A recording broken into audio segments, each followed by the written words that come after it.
नमस्कार, स्वागत है आपका आरटीआई अपडेट में। मैं डॉक्टर आर के भारद्वाज। इस आरटीआई अपडेट में हम आपको सुप्रीम कोर्ट, हाई कोर्ट, केंद्रीय सूचना आयोग और राज्य सूचना आयोग के अहम निर्णय, आदेश और फैसलों से अपडेट कराते हैं, तुरंत अवगत कराते हैं।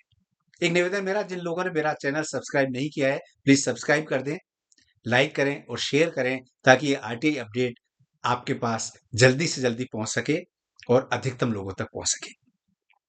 हाल ही में कर्नाटक हाईकोर्ट ने 16 अक्टूबर 2025 को एक बहुत अच्छा महत्वपूर्ण फैसला दिया।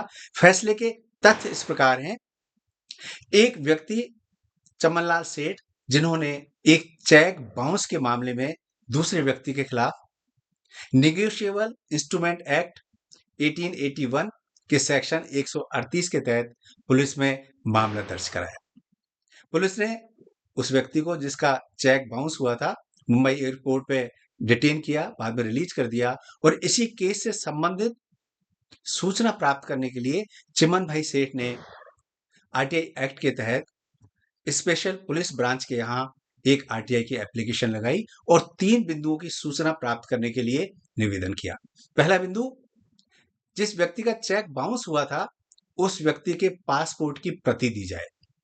दूसरा, उस व्यक्ति के खिलाफ जो लुक आउट सर्कुलर इशू हुआ उसकी प्रति दी जाए और वो लुक आउट सर्कुलर किस डेट को इशू हुआ उसकी प्रति दी जाए। इन 3 बिंदुओं की सूचना पर पीआईओ ने उस एप्लीकेशन पर विचार किया और आरटीआई एक्ट 2005 के सेक्शन 8 के सबसेक्शन 1 और सबसेक्शन एच का हवाला देते हुए उस जो एप्लीकेशन थी उसको रिजेक्ट कर दिया। पहला आधार लिया कि आरटीआई एक्ट 2005 के सेक्शन 8 सेक्शन 1 सबसेक्शन एच में ये कहा गया है कि ऐसी कोई भी सूचना किसी नागरिक को प्रदान नहीं की जाएगी जिससे किसी जांच, इन्वेस्टिगेशन प्रभावित हो जाए, इंपीड ऑफ इन्वेस्टिगेशन प्रभावित हो जाए, क्योंकि ये जांच चेक बाउंस के मामले में पुलिस में विचाराधीन थी।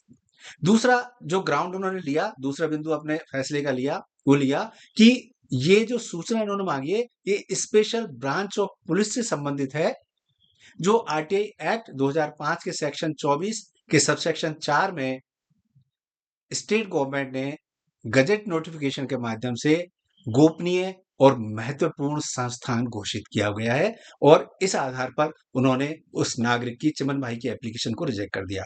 चिमन भाई फर्स्ट अपील में गए। फर्स्ट अपील ऑफिसर जो एसपी थे डिस्ट्रिक्ट पुलिस के, उन्होंने पीआईओ के फैसले से सहमत होते हुए और फर्स्ट अपील को रिजेक्ट कर दिया।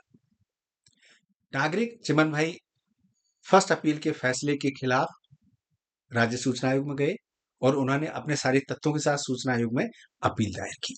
सूचना आयोग में उस सारे फैक्ट्स को देखकर सूचना आयोग ने जो अपना फैसला दिया उसमें उन्होंने एक आधार और जोड़ दिया।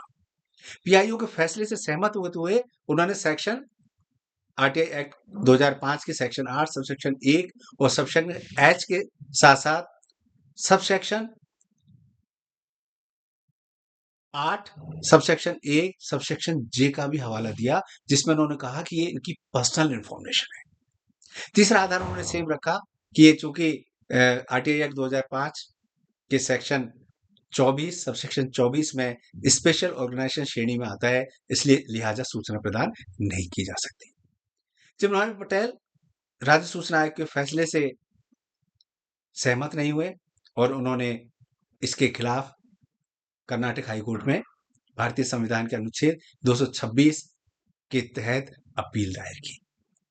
हाईकोर्ट ने सारे फैक्ट्स केस के देखे, आरटीआई एक्ट के जो प्रोविजन से उनको देखा और उन्होंने अपना महत्वपूर्ण फैसला दिनांक 16 अक्टूबर 2025 को दिया।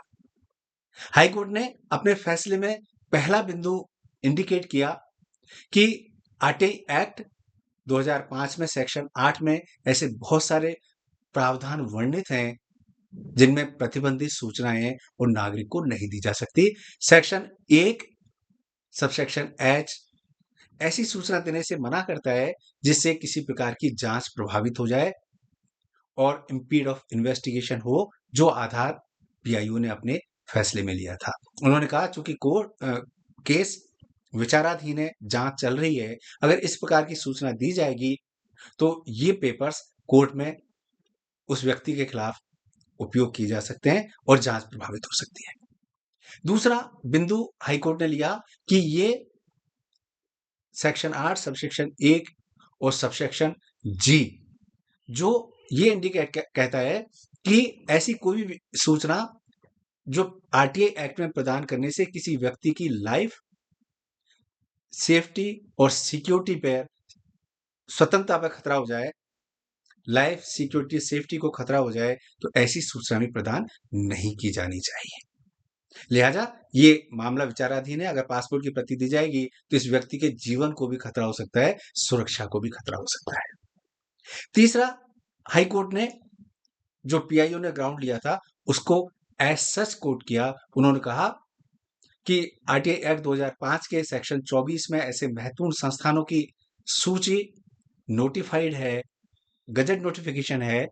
उन महत्वपूर्ण गोपनीय संस्थानों से, ऑर्गेनाइजेशन से संबंधित सूचना आरटीआई एक्ट में प्रदान नहीं की जा सकती। कैसे प्रदान की जा सकती है?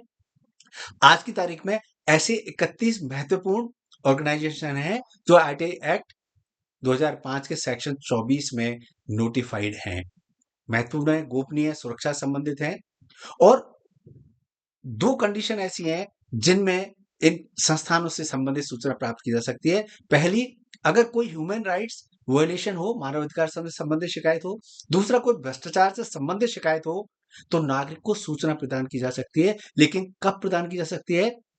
संबंधित केंद्रीय सूचना आयोग या राज्य सूचना आयोग की पूर्व अनुमति के बाद ऐसे संस्थानों से संबंधित सूचना सिर्फ दो स्थितियों में, जो मैंने आपको बताया, ह्यूमन राइट्स वायलेशन और भ्रष्टाचार से संबंधित है, तो प्रदान की जा सकती है। चूंकि यह मामला स्पेशल पुलिस ब्रांच से संबंधित था, जो आरटीआई एक्ट 2005 के सेक्शन 24 और सेक्शन 4 में स्टेट गवर्नमेंट ने स्पेशल ब्रांच ऑफ पुलिस को गजट नोटिफिकेशन के माध्यम से महत्वपूर्ण और गोपनीय संस्थान घोषित कर रखा था, इसलिए इससे संबंधित सूचना प्रदान नहीं की जा सकती, क्योंकि ना ही ह्यूमन राइट्स वायलेशन है और ना कोई भ्रष्टाचार का मामला है। चौथा ग्राउंड जो हाईकोर्ट ने लिया वो भी महत्वपूर्ण है। उन्होंने कहा कि यह पब्लिक इंटरेस्ट है, किसी व्यक्ति का इंटरेस्ट है, पब्लिक इंटरेस्ट नहीं है। जब कोई सूचना पब्लिक इंटरेस्ट में है ही नहीं तो किसी व्यक्ति की सूचना हम कैसे प्रदान कर सकते हैं? ये महत्वपूर्ण फैसला मैंने आपके साथ शेयर किया। मुझे उम्मीद है आपके काम आएगा, उपयोगी होगा। इसको आगे आप लाइक करें, शेयर करें और आगे अगले फैसले अपडेट के लिए मुझसे जुड़े रहें। नमस्कार, जय हिंद, धन्यवाद।